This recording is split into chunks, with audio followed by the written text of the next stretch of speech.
The second round of the foreign ministers' meet of Afghanistan's neighbours will be held in Tehran today. The meeting comes more than a month after the first round of talks were held virtually. Foreign ministers from China, Pakistan, Tajikistan, Turkmenistan, Uzbekistan and a representative from Russia will be participating in the meeting. The focus is on discussing the necessity of forming an inclusive government in Afghanistan. The Taliban is infamous for exploiting the rights of women and minority communities. After taking control of Afghanistan, the Taliban promised a moderate form of administration while guaranteeing women their rights as per the Sharia law. However, Western countries have been skeptical of the Taliban's intentions. Coping with a large number of Afghan refugees will also be a point of discussion. When the Taliban took over, Afghans made desperate attempts to leave the country. Neighbouring countries came under pressure of dealing with the huge migrant influx. Economic security of Afghanistan will also be one of the focal points of discussion. After the Taliban's takeover, the United States froze Afghanistan's $9 billion worth of assets. The country has slipped into an economic and financial crisis. Poverty, inflation are at an all-time high. A United Nations report says that more than half the population is facing record level of acute hunger. Apart from this, the counter-terrorism will be another point of discussion. The first round of talks were held virtually on 8th of September, hosted by Pakistan. The participants emphasized their support for sovereignty and territorial integrity of Afghanistan. The joint statement called for the formation of an inclusive government. Leaders discussed the importance of not allowing Afghanistan's territory to be used to threaten other countries.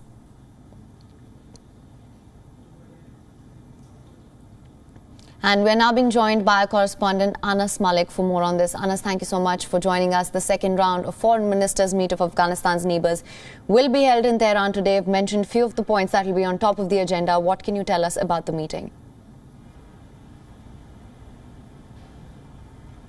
Absolutely, Haim. This is very significant. These talks are very significant given that it is on Afghanistan, but without Afghanistan in participation. We saw the first round of talks being held virtually, which had Pakistan, because it was a Pakistan-led initiative, then China, Iran, Tajikistan, Turkmenistan and Uzbekistan. In today's talk, this circle has been expanded with Russia in participation, and these are the first in-person talks, and where on top of the agenda would be humanitarian aid and ensuring that there is regional stability through Afghanistan. That the fact that Afghanistan remains stable, be it through stable food supplies, be it through the economic condition, and in what many ways the countries can reach out. They would also be pressing the Taliban to have a more inclusive government, and that is what would be on the agenda. Haim? Right, Anas, I was just going to come to that. In fact, there have been numerous calls for an inclusive government. We've not seen any change on ground so far. What can we expect going forward now? Well, at this point of time, the Taliban are very rigid and they have not been the definition of inclusive government that they believe the West is trying to quote-unquote impose on them. They are not going to abide by that, and they believe that they have done on their part the inclusive government formation by including 1 Hazara, 4 Uzbeks and about 3 to 4 Tajiks as well in a 60+ member cabinet. So that is going to be a problem, because the Taliban would have to, in one or many ways, change and go back on their stance. At this point of time, they would not like to be seen going back on their stance. It's almost 2 months in since their rule took place, since they took charge of the country. So in 2 months' time, they would not want to be seen as going down to international pressure. Him? Right. Now, apart from that, of course, we know that coping with the large number of Afghan refugees is also going to be a point of discussion. Many wanted to flee the Taliban rule, and so it put a lot of pressure on the neighbouring regions as well. What can we expect on that front?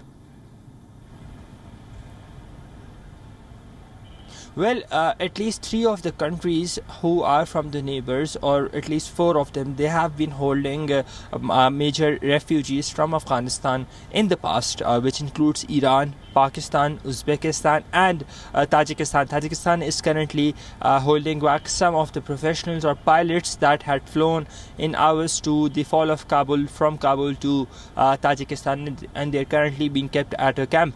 So yes, refugee crisis would be discussed because winter is just around the corner. If you can see behind me, there's snow that is around the tops of Kabul as well. It's currently roughly 7 a.m. here, and it's about 1 degree in Kabul right now as I talk to you. So the bigger problem is, the bigger worry is, because what happens in winter, we see a major migrant influx from the areas of north towards capital city of Kabul in hope that they would be able to find shelter and food in the capital city of Kabul. But this year it's different. This year it's different because they do not have a functional government or international recognized government in place. That is what the problem is. So with regards to that migrant crisis, or that refugee crisis, or that humanitarian crisis as it's being said, will be discussed as to how to ensure that these people don't die of hunger or cold, given the dire economic conditions that Afghanistan is facing due to multiple problems that are at hand.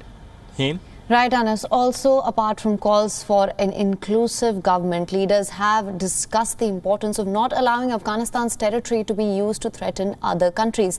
Now, we've seen a keenness by China and Pakistan to engage with the Taliban. What can you tell us about their role in these discussions and what we can expect in this particular aspect going forward?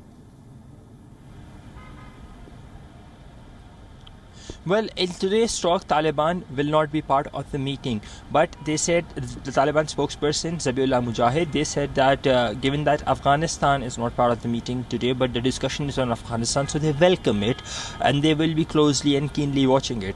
Now, one thing that is very significant to note is the fact that just 24 hours before this meeting is to take place, the Taliban's foreign minister or interim foreign minister Amir Khan Muttaqi met his Chinese counterpart in Doha, and they held bouts of consultations in Doha with the Chinese side. So that is something to be looked at, because the Chinese side has been baiting along with the Pakistani side that the assets should be unfrozen so that we can see somewhat of normalization of system. Coming to the other part of your question, we have seen that the countries have been pressing and pushing the Taliban to ensure that the Afghan soil is not used by terror-linked elements, contrary to how it has been in the past. The Taliban have been giving them assurances, or rather hollow assurances for now, and we've seen these ramped up attacks by organizations that are terror listed or concerned to the international community, especially the ISK or Islamic State, which is based in the Khorasan.